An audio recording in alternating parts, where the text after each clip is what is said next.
The roots of the First Battle of Bull Run can be traced back to the deepening sectional divide within the United States, primarily over the issue of slavery. The 1850s were marked by increasing tensions, with events like the passage of the Fugitive Slave Act, the Kansas-Nebraska Act, and the Dred Scott decision exacerbating the divide.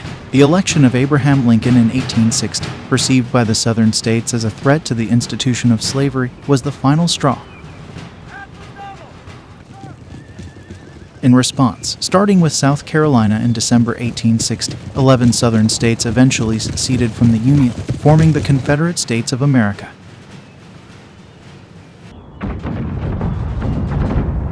The immediate catalyst for the war was the Battle of Fort Sumter in April 1861. After a tense standoff, Confederate forces attacked the Union-held fort in Charleston Harbor, leading to its surrender. This attack united the North in the cause of preserving the Union and marked the beginning of the Civil War. In response, President Lincoln called for 75,000 volunteers to suppress the rebellion, leading more states to join the Confederacy. Following Fort Sumter, both the Union and the Confederacy rushed to mobilize their forces. In the North, there was a surge of patriotic fervor, with thousands volunteering for the Union Army. The Confederates, equally determined, began organizing their military forces.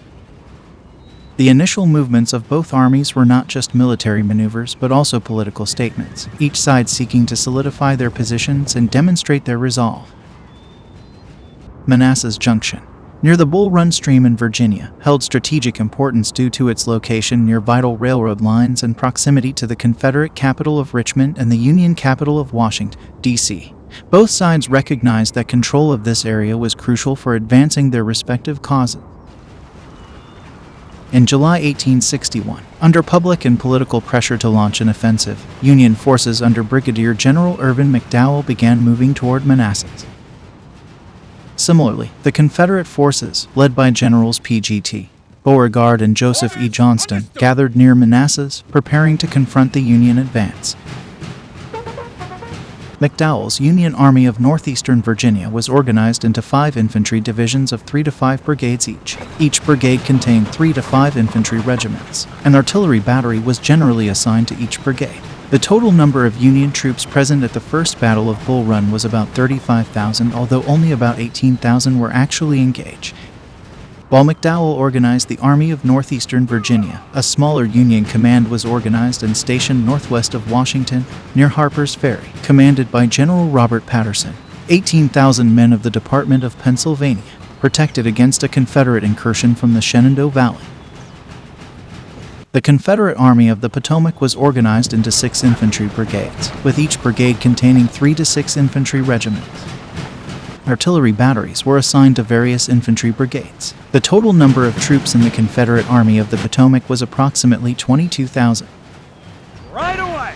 On the morning of July 21st, McDowell sent the divisions of Hunter and Heintzelman, about 12,000 men, to get around the Confederates' left. Tyler's division of about 8,000 marched directly toward the Stone Bridge. At 5:15 a.m., Richardson's Union Brigade fired a few artillery rounds across Mitchell's Ford on the Confederate right, some of which hit Beauregard's headquarters in the Wilmer McLean house as he was eating breakfast, alerting him to the fact that his offensive battle plan had been preempted.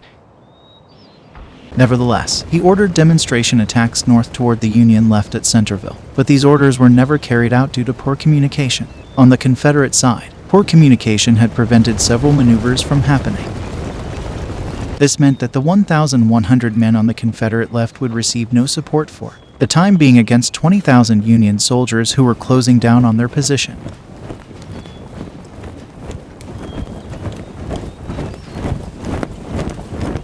The Union attacked at the bridge. Evans had moved some of his men to intercept the direct threat from Tyler at the bridge, but he began to suspect that the weak attacks from the Union brigade of General Robert Schenck were merely feints.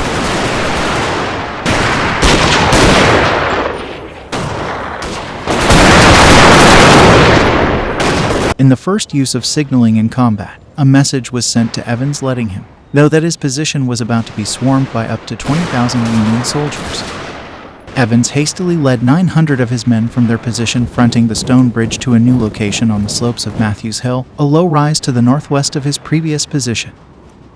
The Union troops advanced towards the Confederates, and in an attempt to slow them, an attack was launched by Major Robert O. Wheat's 1st Louisiana Special Battalion, Wheat's Tigers.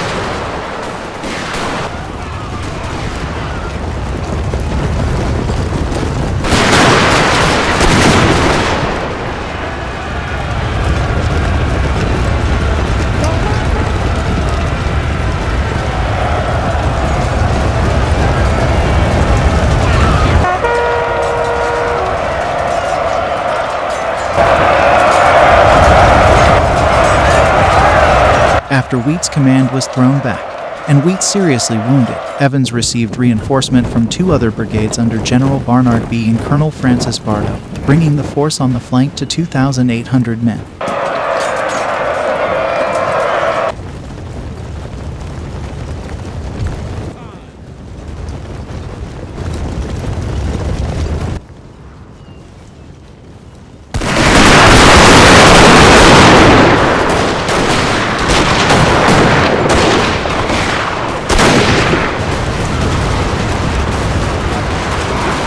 They successfully slowed the Union troops' advancement at the northern end of Henry House Hill.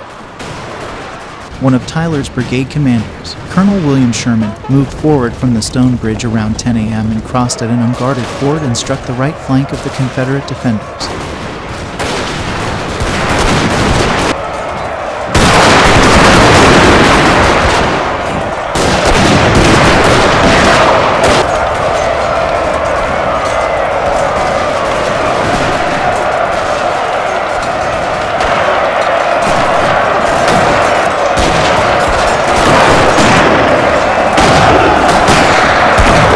This surprise attack, coupled with pressure from Burnside and Major George Sykes, collapsed the Confederate line shortly after 11:30 a.m., sending them in a disorderly retreat to Henry House Hill. As they retreated from their Matthews Hill position, the remainder of Evans's, B's, and Bartow's commands received some cover from Captain John and Bowden, who held off the Union advance while the Confederates attempted to regroup on Henry House Hill.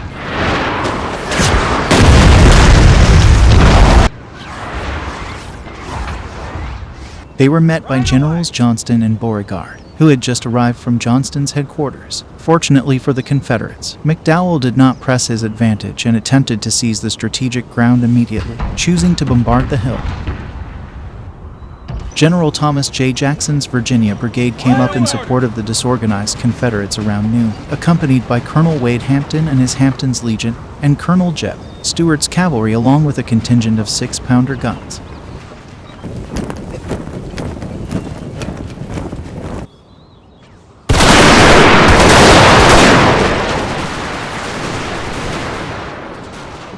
The Hampton Legion, some 600 men strong, managed to buy Jackson time to construct a defensive line on Henry House Hill by firing repeated volleys at Sherman's advancing brigade. Hampton had purchased about 400 British Enfield rifles to equip the men with.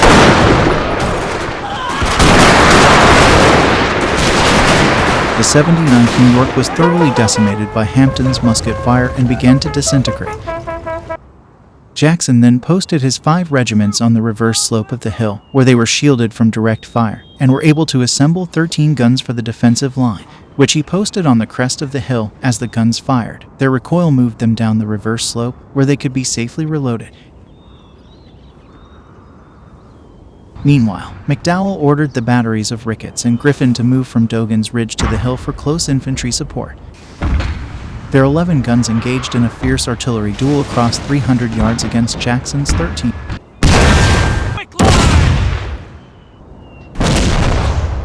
The Union soldiers continuously engaged the Confederates for control of their position, but due to the inexperience of the men and officers, there were always high numbers of Union troops not engaged.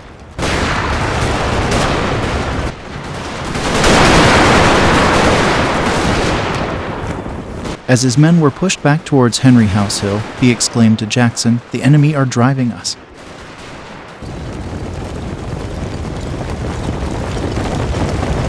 Union artillery commander Griffin decided to move 2 of his guns to the southern end of his line, hoping to provide enfilade fire against the Confederates. Quick climb! At approximately 3 p.m., these guns were overrun by the 33rd Virginia, whose men were outfitted in blue uniforms, causing Griffin's commander, Major William Berry, to mistake them for Union troops and to order Griffin not to fire on them.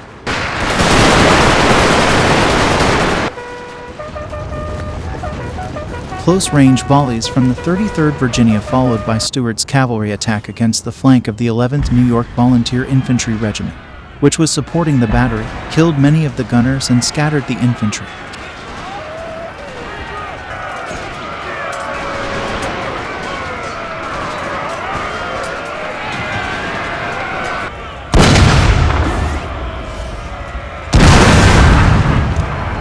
Capitalizing on this success, Jackson ordered 2 regiments to charge Ricketts's guns, and they were captured as well.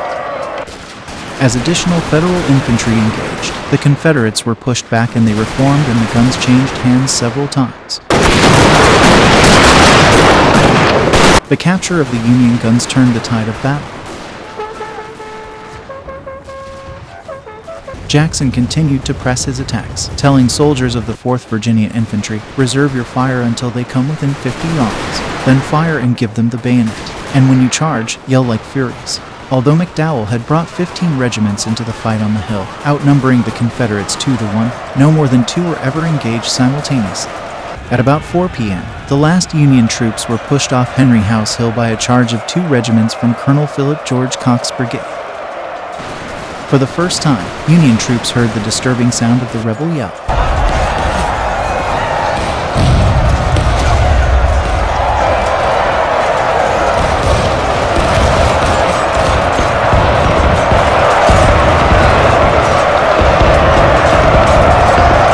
To the west, Chin Ridge had been occupied by Colonels Oliver Otis Howard's brigade from Heinz-Illman's division.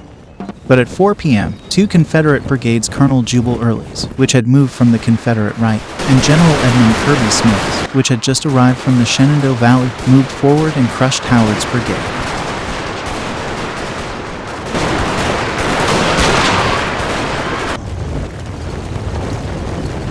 Beauregard ordered his entire line forward, and the Union troops began to panic and retreat. At 5 p.m., everywhere McDowell's army was disintegrated.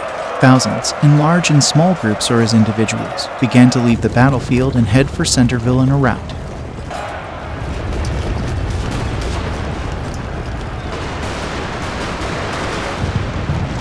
McDowell rode around the field trying to rally regiments and groups of soldiers, but most had had enough.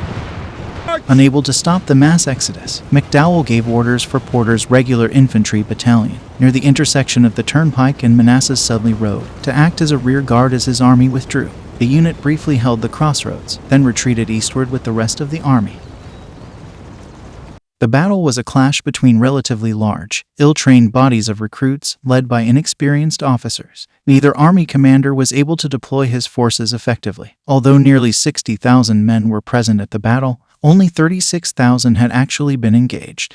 Although McDowell had been active on the battlefield, he had expended most of his energy maneuvering nearby regiments and brigades, instead of controlling and coordinating the movements of his army as a whole. Bull Run was the largest and bloodiest battle in United States history up until that point. Union casualties were 460 killed, 1,124 wounded, and 1,312 missing or captured. Confederate casualties were 387 killed, 1,582 wounded, and 13 missing.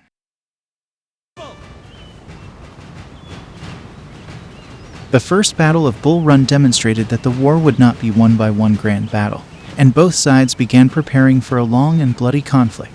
The battle also showed the need for adequately trained and experienced officers and men. 1 year later, many of the same soldiers who had fought at First Bull Run, now combat veterans, would have an opportunity to test their skills on the same battlefield at the Second Battle of Bull Run.